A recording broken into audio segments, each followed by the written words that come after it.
बिस्मिल्लाहिर्रहमानिर्रहीम।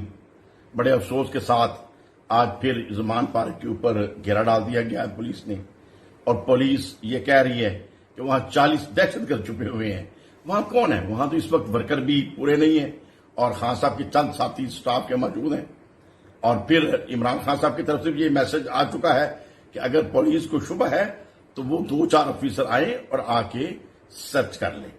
तो बहरहाल मेरी ये हुकूमत वक्त को, पीडीएम गवर्नमेंट को यह मशवरा होगा कि मजीद मुल्क को इंतशार की तरफ मत लेके जाएं।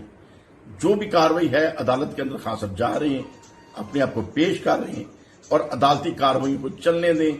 अगर कोई जुर्म साबित होगा तो वो अदालत उसको बेहतर तरीके से एक्सप्लेन कर लेगी। बराए मेहरबानी, पहले बहुत आग लग चुकी है। जो मिलिट्री के असासों के ऊपर जो हमले हुए वो तकलीफ तो हम भूल ही नहीं सकते। वो तो अभी तक हमारे जख्म जो हैं वो ताज़ा हैं, और 9 मई के 9 तरीके जो वाक़यात हैं ये तो हमेशा तकलीफ देते रहेंगे। तो खुदारा ऐसी मत हरकतें करें कि जिससे दोबारा कोई ऐसा इज्तियाल पैदा हो जिससे दोबारा मुल्क जो है अफरा तफरी का शिकार हो। मेरी मोहसिन नकवी साहब को भी गुजारिश होगी कि समझ से काम लें और होश से काम।